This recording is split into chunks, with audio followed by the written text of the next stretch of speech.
are we up to today? Computer stuff, that's what we're up to.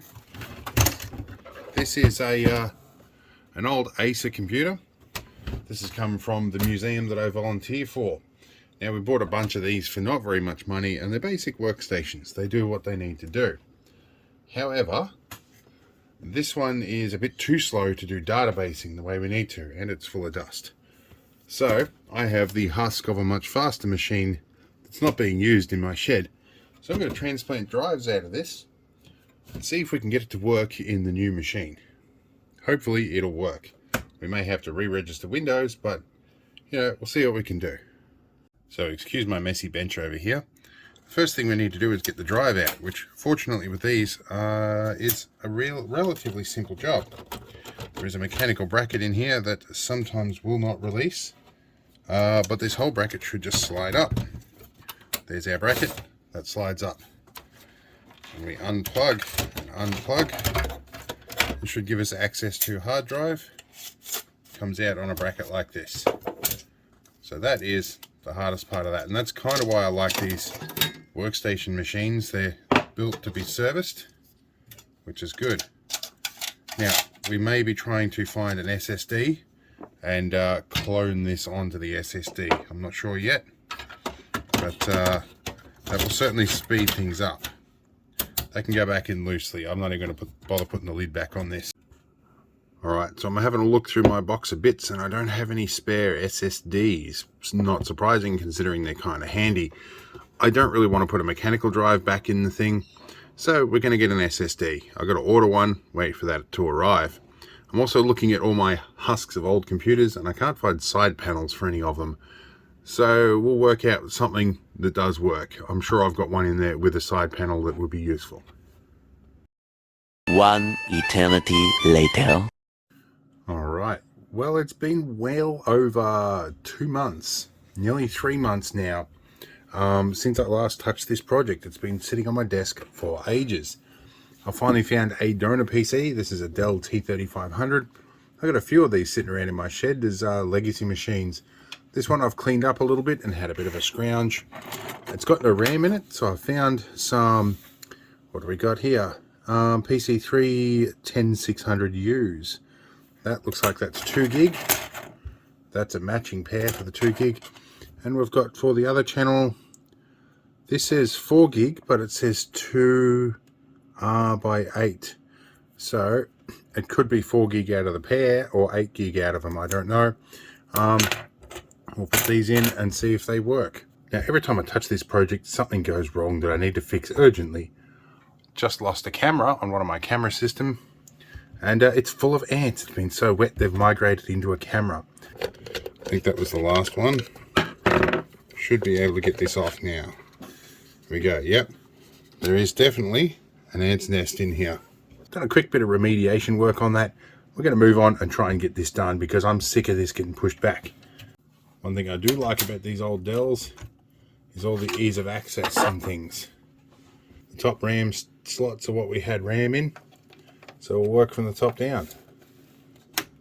See what we get in there. This video card could use a clean. But anyway, we've got some RAM in there. I gave this a quick clean out with the air compressor before we got to it. So let's plug it in. Alright, so this has a couple of different display ports and a DVI out on the back. So we're going to find a DVI to VGA gender bender. Or maybe a DVI to HDMI. We might try that. Because the new TV I've got doesn't have VGA in. So I have a VGA in through a VGA switcher through this little box over here, which is a VGA to HDMI adapter. But we're going to try and feed it HDMI first. Alright, we've got HDMI in, power in. Let's find the power button. It should try and do a self-check. Let's see if we get a post on it. Things are certainly moving, things are whirring, fans are happening. There's no drives in it, but we should, I would hope, get something. Yes, it'll post. Alright, we're in the BIOS menu here, and we have a wireless mouse working. First thing we want to do is turn on multi-core support. Second thing we want to do is turn on hyper-threading. And what have we got? turbo boost, speed, step. Anyway, we'll muck around with some of these settings and see if we can get it to work. Alright, the astute among you may have noticed that it's saying non-optimal memory population detected, and it's telling me to do it as per the service manual. Anyway, the next thing we've got to do is my collection of memory sticks. One of these has a Kronos True Image on there. I'm going to whack that on here. Now I've set the BIOS to boot from memory stick first. We'll see if it works. This sometimes works, it sometimes doesn't, depending on the machine. I don't recall this particular one if it was going to boot. May have to use the CD. Now keep in mind, memory configuration, we are not running gaming on this. We're going to be basically running an office package on here. Boot from floppy. No. I told you not to boot from floppy. Give me a moment. Alright, so this BIOS revision doesn't like booting from USB. It's all going to boot from CD. But ROM drive is doing funny things. Now I've got to fix that. Okay, it's not liking booting from CD either. Might be a reason why I've got this. It's having a bit of a think. Can't find anything on the disk. Maybe the ROM drive's knackered. I'll go find a spare. Alright, we've hooked up a spare DVD drive temporarily to test if it's the drive is the problem. And I did try this in the vertical orientation. Didn't change things. Let's see, are we going to be able to boot from something from this? No boot device available. I think this might need a BIOS update. Okay, so while I was bumping around other settings, I stumbled across the bit that I wanted to know. Now, I can see why it's saying non-optimal memory configuration. The numbers change halfway down. I should be 1, 2, 3, and 4, not 1, 2, 4, and 5. So we'll swap them around in a minute. And we have a Xeon W3530, which I've got to remember how many cores it is. I think it's 12 core, or it might be 8 core. Something like that. We'll have a look in a minute. And still can't get it to boot though. And now this is sometimes what catches me out. I have DIMM 1, 4, 2, 5, 3, and 6. So I've got 4 gig, 4 gig, 2 gig, and 2 gig. That's the correct according to the manual. Okay, so I dropped the camera before and knocked it off the bench, but we got our RAM configuration a little bit better. So that's better. But we still can't boot anything from it. That's irritating. I wonder if it's a TBD module thing. Look at this, 12-year-old board and it's still got a TPM module in it. But it's disabled, so that's probably not our issue. Alright, so it's no longer complaining about the non-optimal memory configuration, but it is saying my memory module number 3 is knackered. Maybe that's why it's not booting. Let's rip that out. Ah, we have found something that will do. It'll boot Ubuntu. That's the Linux Secure Remix. So, it will boot from CD. No, it's booting from USB. That's what it's booting from. So, progress. Now, here might be some of my issue. I'm getting buffer I/O errors on SR0. So that is the ROM drive. So it's reading on the DVD ROM. Zoom back out. And the DVD ROM is throwing errors. That is very telling. Okay, I have a third DVD reader and it's going to boot from anything I put in there. Beautiful. Let's try a Kronos True Image now. Alright, at long last it's going to load a Kronos. Now, there's no hard drives attached. Let's hook up our drives and then try this. Alright, so on SATA 1, I'm going to hook up hard drive. A little bit shaky, it's late at night, but we're making progress. Got the cheapest reputable brand SSD I could find, because we don't need a lot of space, we just need a bit of speed. Now, this is basically going to be an office administration machine, but the other one is way too slow. Okay, let's whack you in here. Back you in here. Alright, let's fire it up.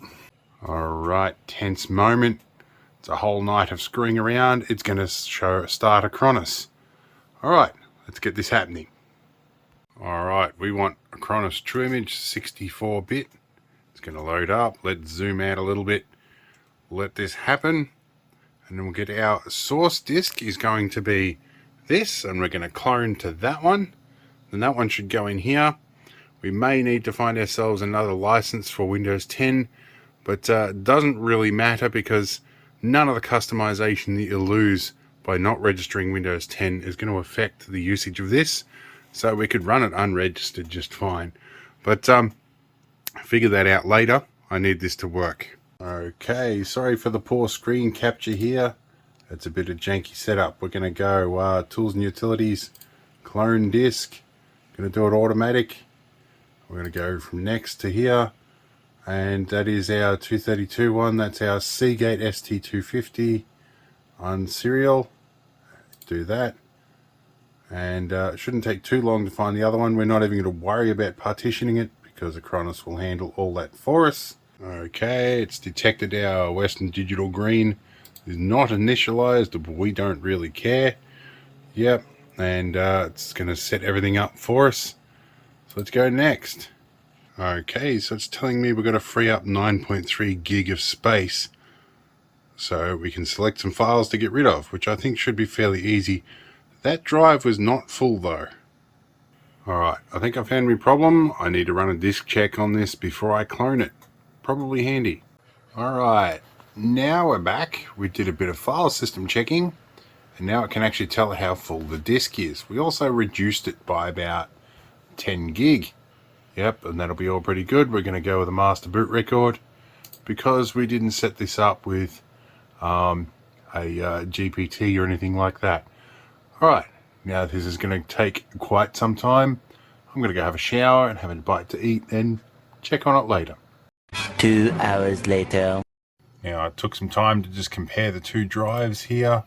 The drive we have in there has a random seek speed of 0.6 megabytes per second. What we're putting in here, well, that's a thread write speed. Okay, so the random speed is 35 meg per second. The one that's in there presently is 0.6, so less than 1. So this should still be considerably faster, even though it's a SATA SSD. 6.5 hours later. Alright, well, I fell asleep in the last clip, and partly because it was 1 AM. Now, I'm pretty sure everything finished, but let's push the power button here and see how long it takes to come up to the desktop. Now, last time this would take about 4.5 minutes on the old machine and with the old drive. See how quick we get to all of this. We've got to push F1. We haven't disabled all the channels not being used yet. So start our timer now. And I think it was at the 27-second mark into this clip. So we'll see where we're at now. Not taking very long so far. It's through all that loading pretty quick.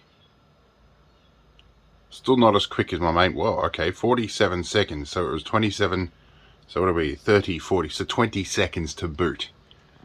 Sure as hell a lot better than 4.5 minutes. Alright, so we're in like Flynn, and a few things we need to do, like set up the audio drivers and figure out network and all that sort of stuff. Other than that though, we're looking pretty good. Everything seems to be more or less okay. Let's have a look and see for any red flags in here. Have a bit of a look. What do we got in good old device manager here? Well, no red flags, but I do need to sort out the audio stuff. So I'm going to get finished with that, and then we'll pack it up and we'll get it off to the museum. Alright, now we need to replace the ROM drive. There's 2 steps to that. There's a little lever in here we have to pull up. There's a lever, we pull that up, and this should drop off. Push a lever down here, and this should come out. And that should slide right out. Cool. We have special little standoff screws. Alright, ROM drive. There we go. Easy. Alright, this is the front facade. cleaned up all the indicator lights under there. I'll have to jack this up a little bit for this to fit. Get all that lined up in all the slots, and that should lock into place. Alright, the next problem we've got is sorting out how to position this guy, because the brackets that normally clip in here, well, these don't really have brackets. These have got pins that you pull back with these to pull away from a standard size drive. So, which is probably not so standard anymore. I think we're going to use a couple of zip ties. It doesn't really warrant that. This is pieced together some spare bits machines to get the job done. That's on there. I think that's going to hold in quite firmly, and we can chop that out if we need to. And give that a bit of a clean. We can pull that out and push the little clip to the side. Can wrap the graphics out. Yeah, that definitely needs a clean. I'll take that out and put it on the air compressor. Alright, that looks a little better. I need to give the surface a quick wipe. Just with a slightly moistened rag with a bit of spray and wipe. Put it back in. Now, we've only got about 8 gig of RAM in this thing. It's probably going to be okay for the task it's intended for. But we can always add some more. I think I've got about 32 gig more in different RAM sticks kicking around, but we'll cross that bridge when we get to it. For the meantime, we're going to button this up, work on the sound, because there is actually a speaker built into the front. So we're going to try and figure that out. And because I remember there was something funky with the audio on these when it came to Windows 10. These ones go on differently to most. You bottom in and swing it down, and then should just clip in. Well, it would if I hadn't have pinned that clip out of place. Just a gentle sprinkle.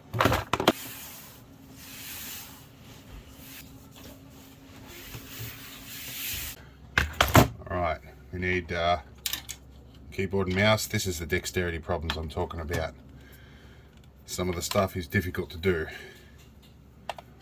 Alright, keyboard and mouse. Now this is a built-in speaker. Let's see if we can turn that on in BIOS.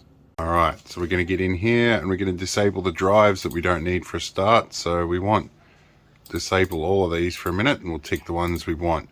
So that is SATA 2. We definitely want SATA 2 up here, ticking this one. Let's exit that. That should no longer give us the warning at boot, which would be nice. And we need to install some drivers. Alright, next step is taking some Dell T3500 stuff. We're not running the NVIDIA card, but we are running the Intel Matrix storage.